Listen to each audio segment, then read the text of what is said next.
Hello, everyone. Welcome back to another episode of Down in the Country podcast. I'm your host, Dylan Reed, and today we are joined with another up and coming country music artist, Chris Chapman. Chris, thank you again for your time today. Thank you for having me. Yeah, we're glad you're here. So, you describe yourself as built on real and raised on Southern. What does that mean to you as you continue to shape your identity in the country music scene? So essentially, when I say built on real, I just past experiences growing up in the South. I try to write towards like just real experiences that I've had and like where I come from. I try to let it all fall out. Mm, And I think in my music, I think you can hear that my upbringing was Southern. mhm. Yeah. Well, and it seems like, and we'll talk about, some of your tracks later on, but it seems like that you kind of really brought in, what is it, that hard Southern rock mix infused with country sounds. Were you particularly, did you listen to a particular genre growing up? Oh yeah, I was big Leonard Skinner guy. I'm a guitar player at heart, so I love the guitar riffs and heavy guitars and the swampy effect on a guitar. I love it. So Hmm. Now, is that kind of, is when you first write songs, is that how you usually start, is kind of with a guitar riff? oh yeah, essentially, yeah, it feels like in the rooms that I go right in, I end up being the guitar guy. Yeah. So yeah, And you just start like strumming along and kind of seeing what works and what doesn't. yeah, exactly. Okay, Yeah. awesome. And so, like, High Class is a single that you released in 2022 where you talk about your upbringing. So, could you like provide an intro to that song and really what does it mean to you? Oh yeah. So that song was written with Cole Bradford and Dalton Grimes, and we wrote that song essentially about just kind of being proud of what you had. Mhm. Whether I mean, someone looking from the outside would be like, man, they don't have nothing, but like we had just enough, and that's kind of what the song's about. Just Awesome. Do you mind if we play a little clip? yeah, absolutely.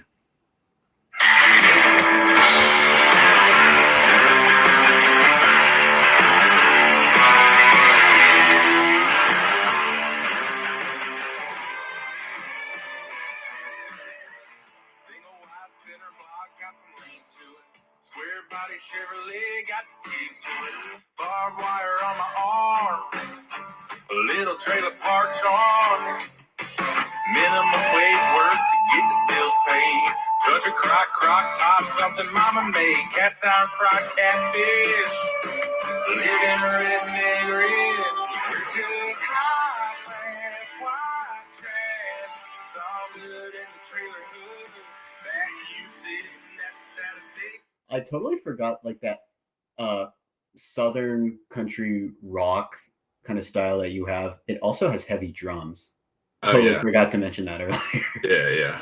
yeah. I grew up on some southern rock and really some Audio Slave, Rage Against the Machine. So Yeah. yeah, And what was the writing, recording, and cutting process like for that song? the write was really fun because we kind of got to dip our toes into like some experiences that you don't get to typically write about. Hmm. I mean, I don't think a lot of people are writing about uh, eating leftovers out of a country crock butter pot, like. Uh, so I mean, it was cool to really dip into like my childhood as well as the other writers and like just where we all kind of meshed and our upbringing was pretty cool. Hmm. The recording process was just as fun. I mean, I remember going in the studio. My producer Ryan Humans, he he was like, so how trashy do we want to go with this? And I remember everybody in the room just went, yes. Like, so it was like, okay, let's do it. And we birthed a very hard rock country baby. It's Wow. nice. Yeah. So you guys literally like just went all in. Oh, we just full trashed it. Yeah. Wow. Yeah. And how many sessions was that song? One. Oh wow. And you Yeah. did it all in one take too as well? I wouldn't say one take. I mean, I think the music part of it was probably over in 2.5 hours, and then vocals took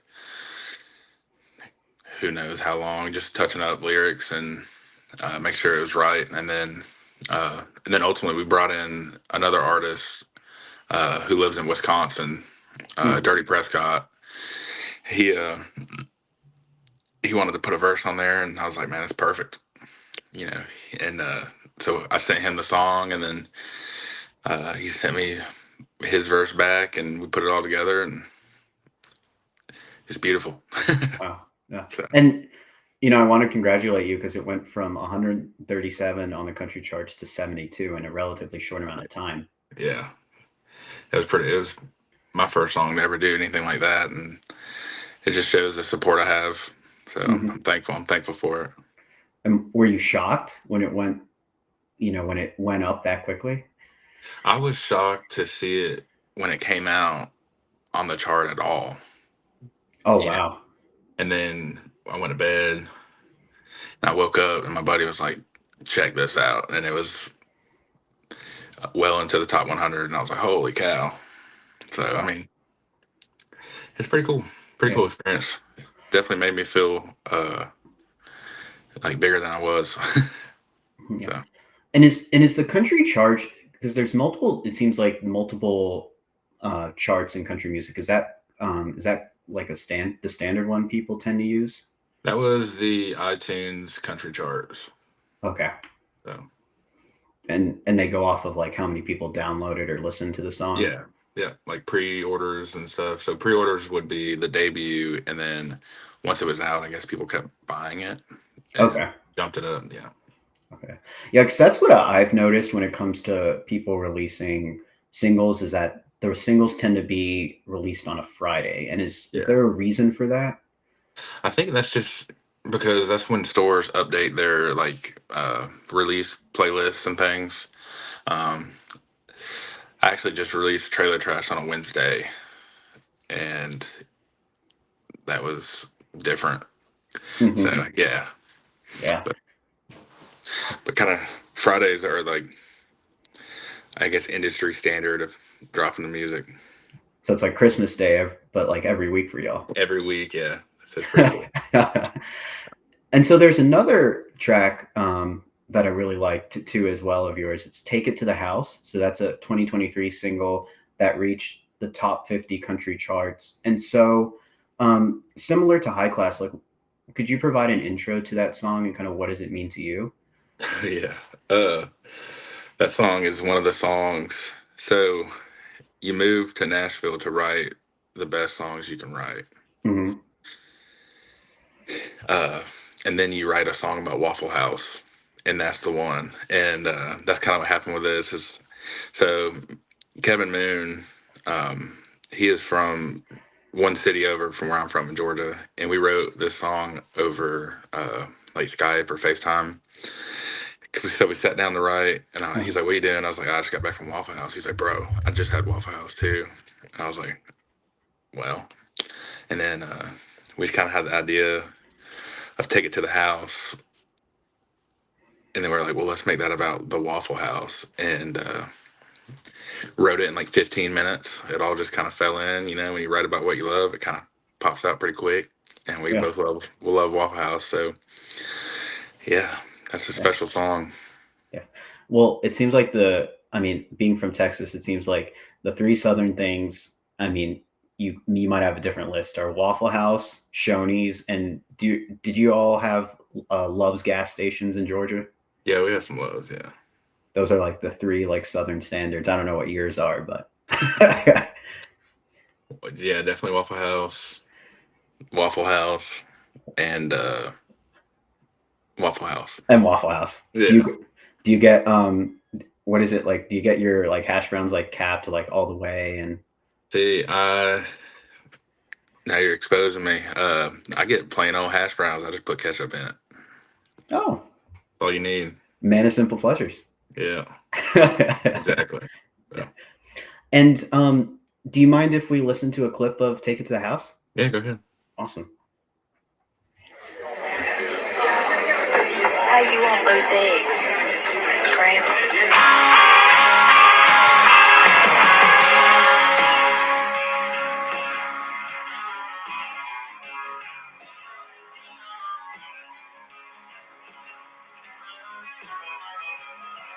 Go to 2 a.m. with my friends. Yeah, we all got drunk again. Haven't ate since 6 p.m. And we just got whiskey bent.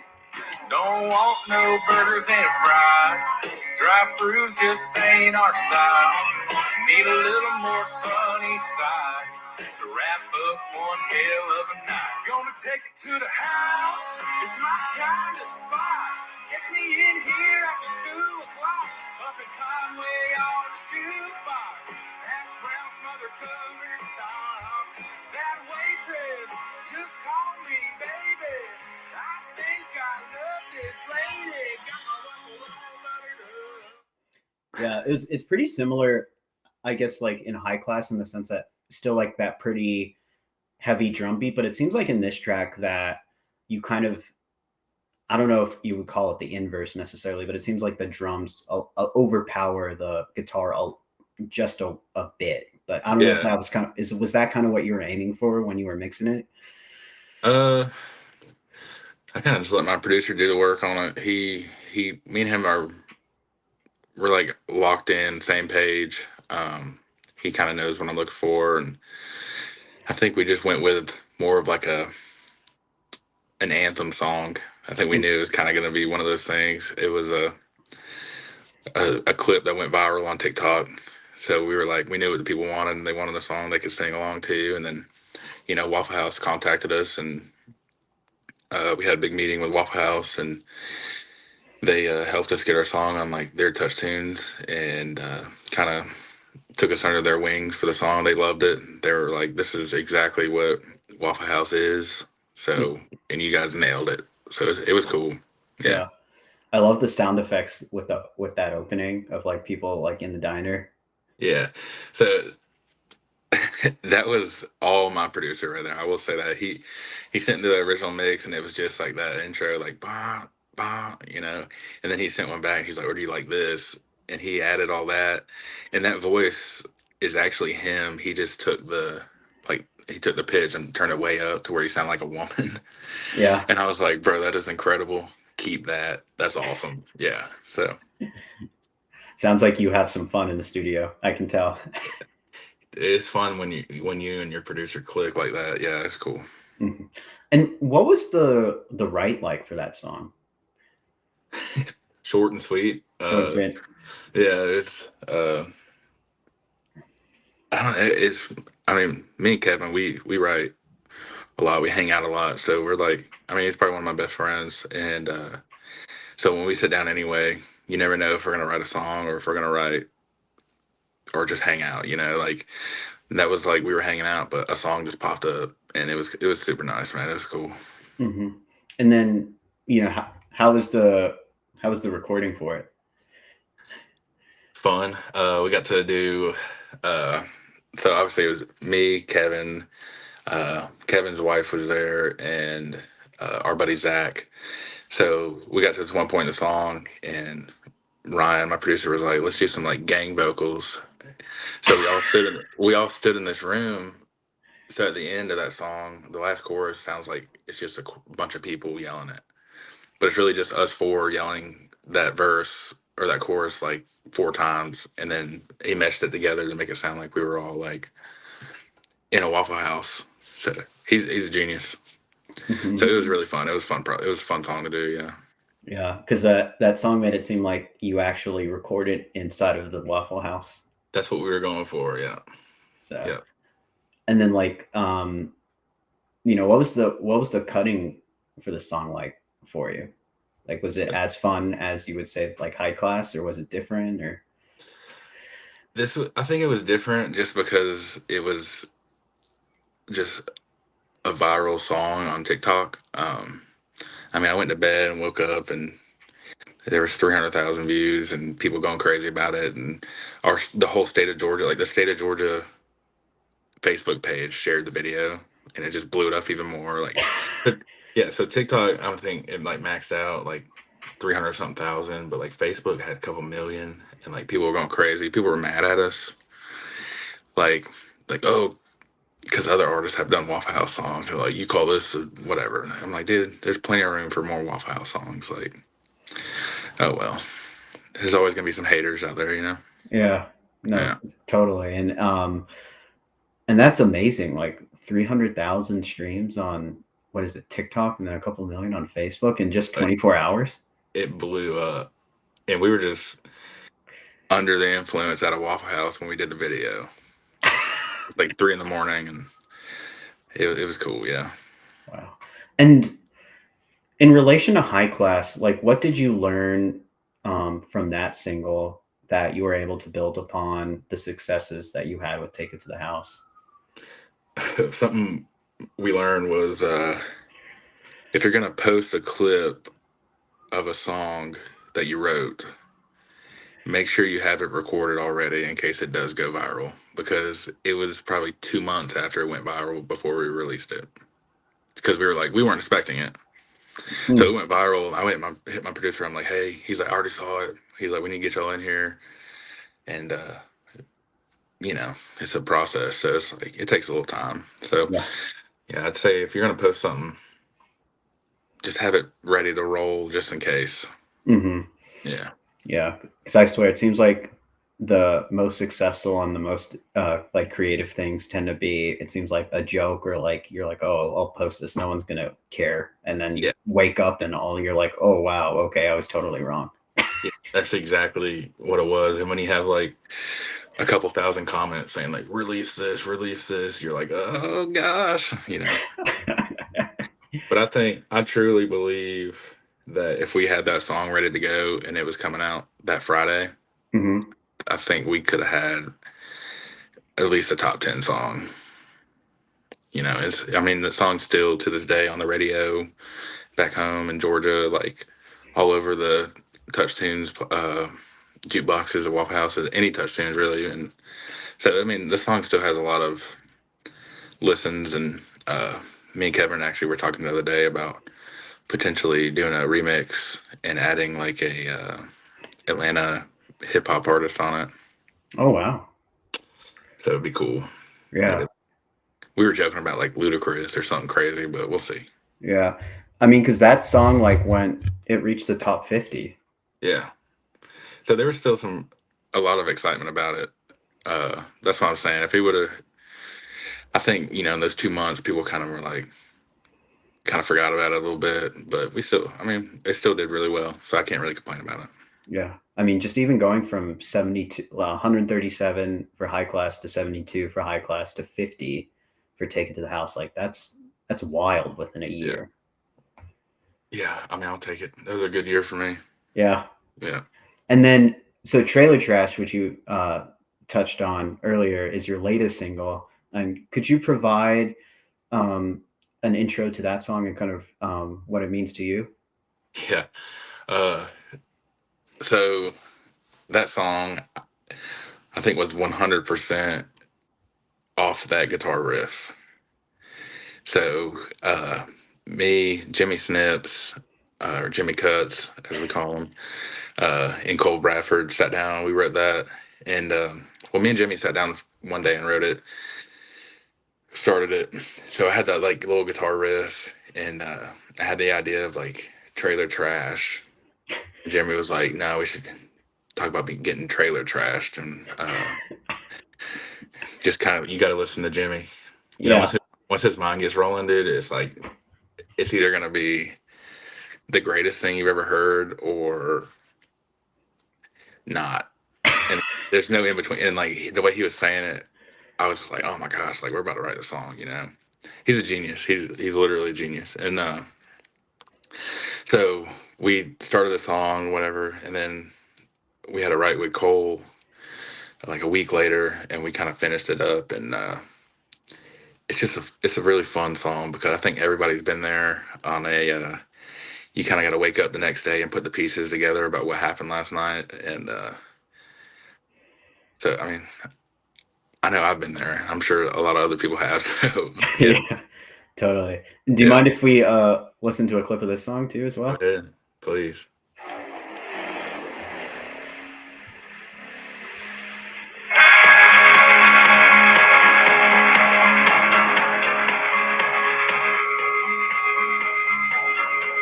Woke up, who's missing? Head spinning, what the hell did I do? Last night, natural life, miss a guy in a fight, and I'm missing my front too. Last thing that I recall, I was pumping on a Pall Mall and bumping. T-Rock real loud in my Chevy, parked out in front of the house. That big old girl's looking sexy, let's see what she's all about. Can't tell you where the night went, but buddy, it went by fast. It's easy to forget when you get trailer trash.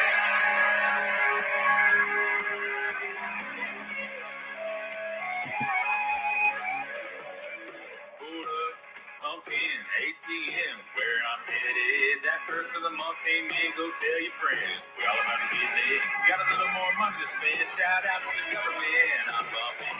T-Rock real loud in my Chevy, parked out in front of the house. That big old girl looking. That's a heavy. I think that's the heaviest guitar riff out of the tracks that we talked about. Oh yeah, that's what we were going for on that one. Yeah, Yeah.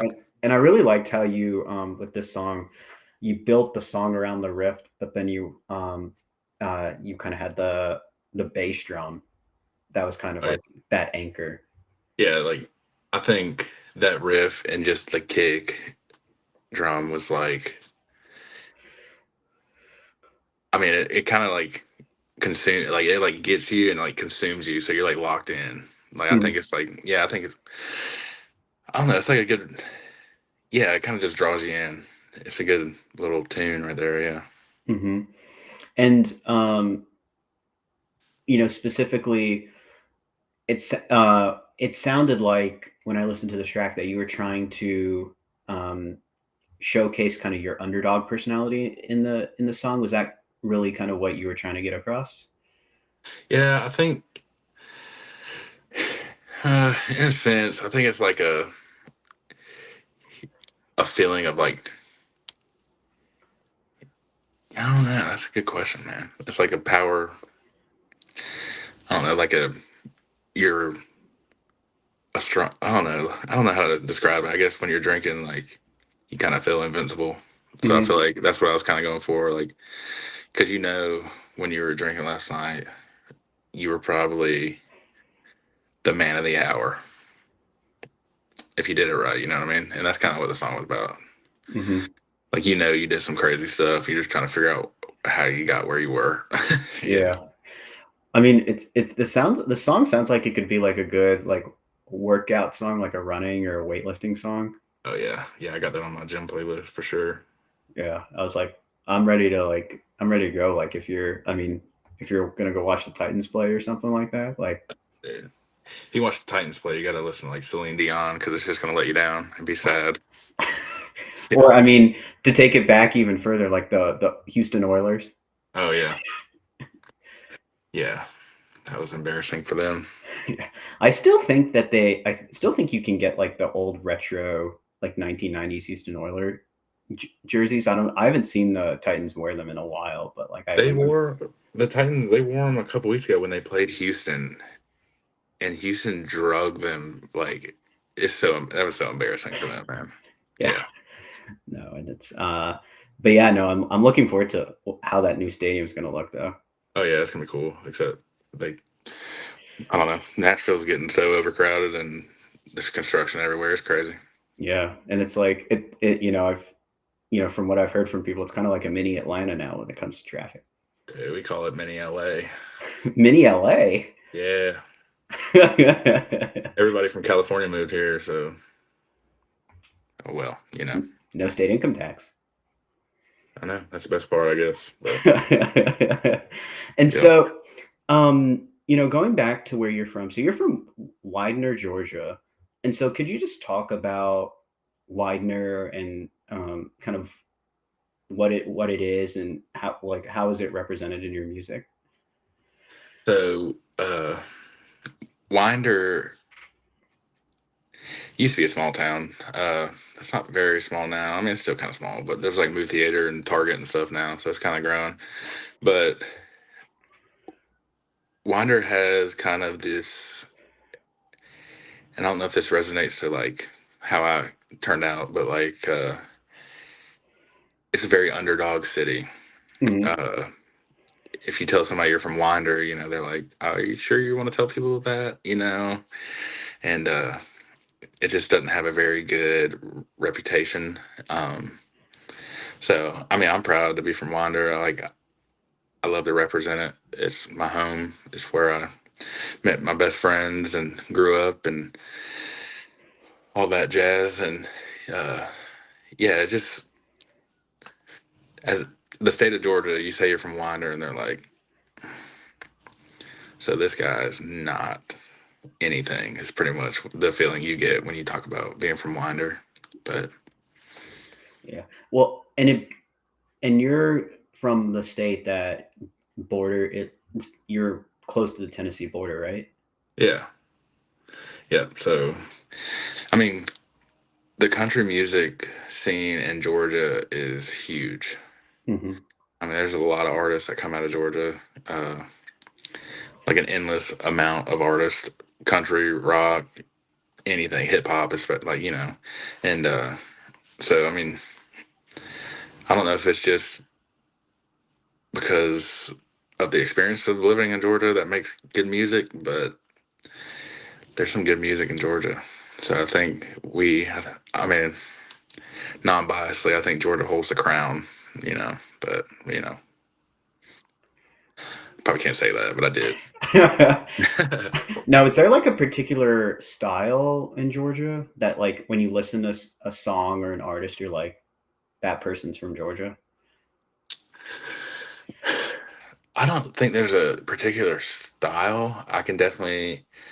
I know there's things that are written about that you're like, oh, they're definitely, from Georgia. I mean, you got Luke Bryan who talks about peanuts in Hmm. his songs, and he was a peanut farmer. And uh, you get a lot of songs about cotton and peanuts and moonshine. I mean, it's Georgia. The red clay Hmm. that's how it is. Yeah. Oh, wow. So there's not like, so being from Texas, like growing up there, like we had kind of like like the Texas country. Is there not something like that in Georgia? I mean, I know what you mean. Like, there's that red dirt country, they call it in Texas, is very, you can tell Mm-hmm. people from Texas. I think, I would say there's more of a southeast sound, Okay. more than just the state of Georgia sound. And that might be just me not listening to much music like that. But yeah, I would say it's more of like a regional thing. Okay. Because, I mean, you think of the southeast, Georgia, Alabama, South Carolina, Tennessee, Mississippi, even some parts of Florida, is not much separation. Hmm. Uh, so I mean, I feel like it's like a melting pot. Hmm. Yeah. Awesome. And then, so I'm just curious, what's the significance of your name, Chappie? Oh, dude, it's my last name, Chapman. I picked that up probably, I don't know, middle school. Uh, but it's a pretty important thing to me, just because I feel like my last name came from my dad who adopted me. Hmm. So like, to just have the last name, like, I'm thankful for it, but like to be called Chappie and be known for my last name that I was lucky enough to have, it's very special to me. Hmm. Yeah. So when you go back to Georgia, do people still call you Chappie? Yeah. My mom calls me Chappie. Everybody calls me Chappie. Yeah. Yeah. And they Oh, call my son Little Chappie. So it's little pretty cool. Chappie. Yeah. So I mean, so does it depend on like how well they know you? Like some will still call you Chris, and Well, people introduce me as Chappie. So it's like, the sign will say Chris Chapman, and people will be like, hey, you going to Chappie show? Or like, and then my guitar strap says Chappie. It's just, I think that's more my identity than Chris Chapman is. oh So, wow, yeah. you should trademark the name. Dude, I honestly think I missed out not going by Chappie, but I wanted Chappie to feel more like regular life because I mean I feel like when you're calling me Chappie, it's like we're friend to friend, not like professional. Hmm. And I want to keep it like friend to friend, not professional. So Gotcha. Yeah. No, totally. And yeah, I don't have a as cool of a nickname, so people just I'm Dylan. People just call me Dylan. So dude, I was called. I've had some crazy nicknames. I mean, Chappie, Chapstick, uh, Chapman. Like Chapaquita, as my friend's dad calls me. I'm like, that's kind of cool. Chapaquita. Chapaquita. Chapaquita. Yeah. That's funny. Yeah. Yeah.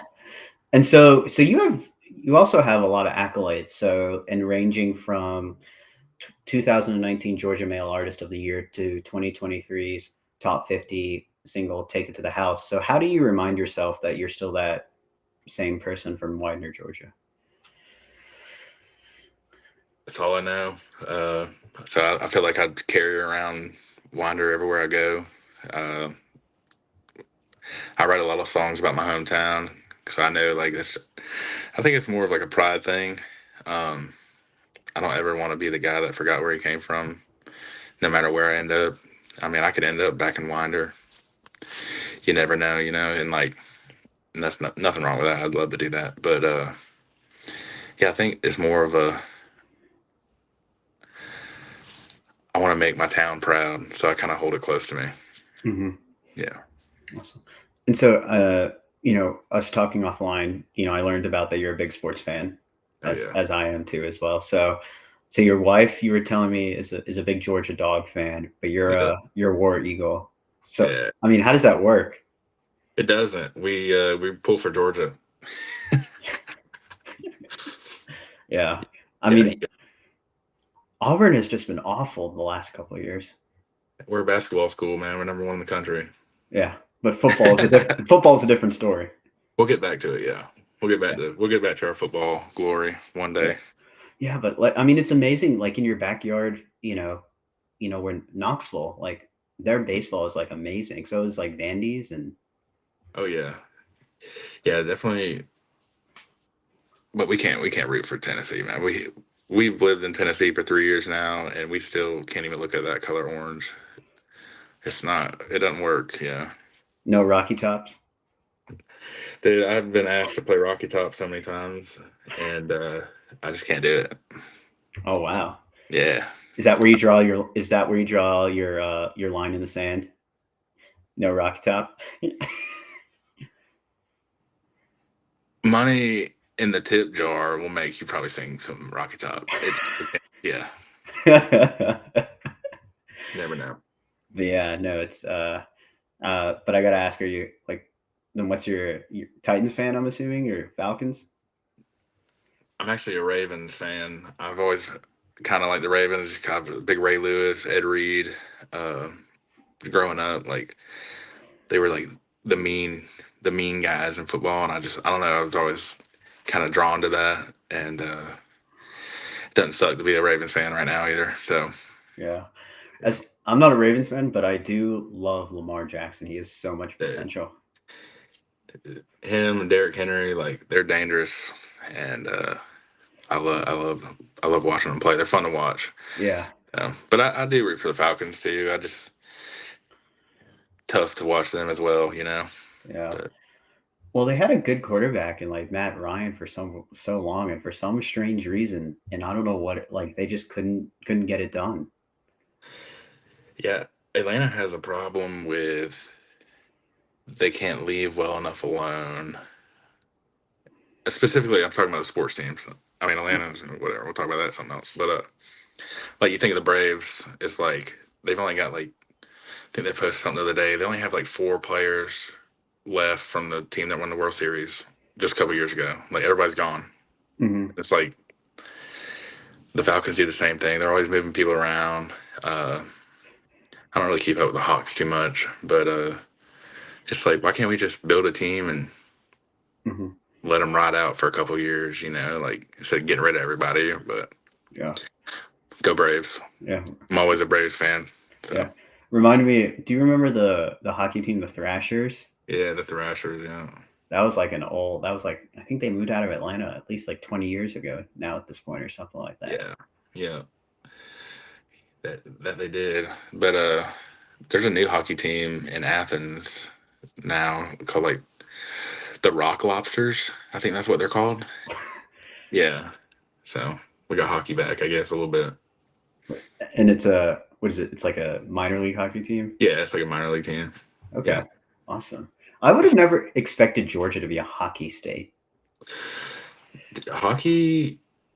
So it's not. I remember like we moved here one state up, and we went to the store, and they had hockey equipment, and I was like, oh my gosh, like we're not that far away. So hockey's pretty big, I guess, around here. But yeah, hockey's not really that big down there. But I think they're trying to make it big. Mm, Lacrosse is getting very big, and that's essentially like field hockey kind of. But yeah, I think they're trying to bring hockey back. hmm. It's a great sport. Yeah. Well, so I graduated from undergrad in Boston, and so like the equivalent of football in the South, like that was like field hockey or like Yeah, hockey. yeah, And it was I'll never forget. It was the first time I actually saw like field hockey like being played, and I didn't know like oh field hockey like the ball is it's like a wiffle ball, and no the field hockey balls they're like harder than a billiard ball like yeah, yeah. It's a weapon. It's a yeah, weapon for sure. Yeah, and it looks like it gets hurt. It hurts if you get hit with one. yeah, yeah. I'd rather just not try that. Yeah, I don't blame I've you. been I've been hit with a baseball enough times to know I don't want to get hit with any other kind of ball. So, I mean, but I've never been hit by with a baseball, but I feel like it's since it goes so fast, like you don't even feel it. it depends on where you get hit. So they actually teach you how to get hit. Like I don't know. I remember one time we were playing. I don't remember. I was probably high school, and I got hit like in the neck. I thought it was gonna hit my shoulder, but it kind of just clipped my shoulder and smacked me in the neck. And I remember like it didn't really hurt at all. And then I got to first base. So in that like 20 seconds, I got to first base, and my whole world was gone, dude. Like I blacked out, like immense pain. My arm went numb, and so yeah, it definitely still hurts. But I mean, sometimes you don't feel it, but you also it's called wearing it because you're supposed to wear it. Don't Hmm. rub, don't rub it. That's what they tell you. Yeah, It because hurts. Yeah.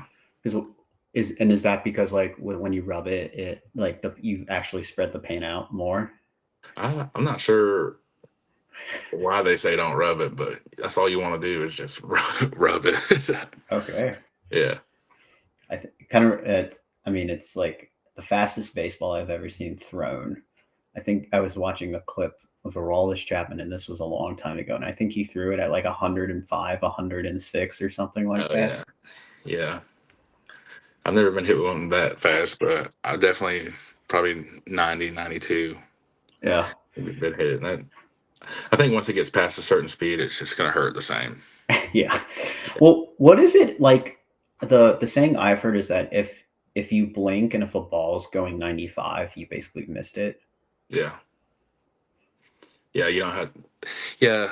I think sports science did that. It was like, it takes you longer to blink than it does for the pitch to leave the pitcher's hand and hit the catcher's glove. Yeah. Yeah. Which is insane. Yeah. Well, and it was and I'll never forget I was watching a little bit of batting practice one time at Fenway, and I think the ball was only going like 65, 70, but even 65, 70, like going into the stands, like that's still pretty fast. Yeah. I mean, if you're not paying attention, that's going to hurt you pretty bad. Yeah. Yeah. Yeah. But it still goes like it gets the velocity like up into the stands relatively quickly too as well. So I Yeah. can imagine what it's like going at 90, 95.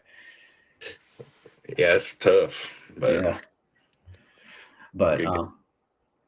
no, definitely. And so, the last question I had for you is that do you have any shows, rounds, singles, EPs, albums that you want people to know about? Uh, kind of right now, I'm just booking around my son's like baseball stuff. His baseball season's about to start, so I've been kind of slow booking. I do have a couple shows coming up back home in the Georgia area. Some shows here in Tennessee. As far as music, I'm trying to let this trailer trash kind of bubble up a little bit, and I think we're sitting 12,000 something streams between Spotify and Apple in the last 2 weeks. Oh wow. Solid, because that's really my first release in almost 2 years, and like, uh, so it's doing better than I thought it was going to do. But as far as new music coming out, I'm just writing, and me and Kevin are Kevin Moon. I don't know if you've had him on here, but you should get him on here. We we're talking about doing like a whole rap album. And that's the beauty of being an independent artist is you can do whatever you want. And we put out one a couple weeks ago called Outlaw, and people loved it. And we're like, dude, let's just do that again. That was fun. But yeah, just keep the train on the rails and keep going. That's the plan for this year. Is just see what we can get, see what we can do, see what we can accomplish. Now, do you have like a bar in Nashville that you play your shows at? Yeah, so there's places out here in Lebanon, Tennessee, which is like 25, 30 minutes outside of Nashville. There's a brewery that I play in a place called Town Square Social and Cedar City Brewing.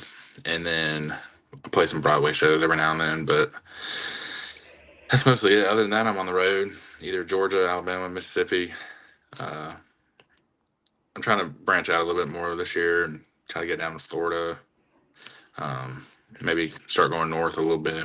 Kentucky, Ohio, who knows? North Carolina. Try and get out and see the world. Yeah. Definitely, no. And is that when you go on the road, is it dependent upon like what relationships you have with certain venues that you're like, oh, I have a relationship with someone in North Carolina or So I try to see where my fan base is. Mhm. Um, I have some fans. So like you could tell a lot by your streams. It shows you like your regions that you're streaming a lot. And right now, like, North Carolina's doing really well because I've met some people out there through a buddy of mine in the NASCAR world, and so like North Carolina's pretty big for me right now. So I definitely gotta get to North Carolina. And then you always want to go to Florida just because weekend at the beach, and then yeah, you kind of just you could tell off of like where your streams are coming from. I get a lot of Ohio. I also get a lot of Europe stuff, but I don't think I can afford to go to Europe right now. But it's Yeah. cool one day. Yeah, it's funny. I think I was looking at my analytics for this podcast, and and Finland popped up, Dude, and I'm like, yeah, apparently, like, apparently, country music's gone global now. yeah. Country music apparently in Europe is massive now. So it'd be cool to get over the pond, as they call it. Yeah, yeah, but same here. I'm like, oh, I can't afford to go to Europe right now either. So, so I'm in your boat. Yeah, But yeah, awesome. Well, Chris, thank you again so much for your time. yeah. It is. It's just fun. Yeah, no, I really enjoyed it. And, one last thing I will say is don't forget to subscribe to Down in the Country podcast on YouTube and also listen to the audio version of this interview on Spotify and Apple Podcasts. Chris, thank you again so much for your time. Thank you, man. This is Dylan Reed signing off.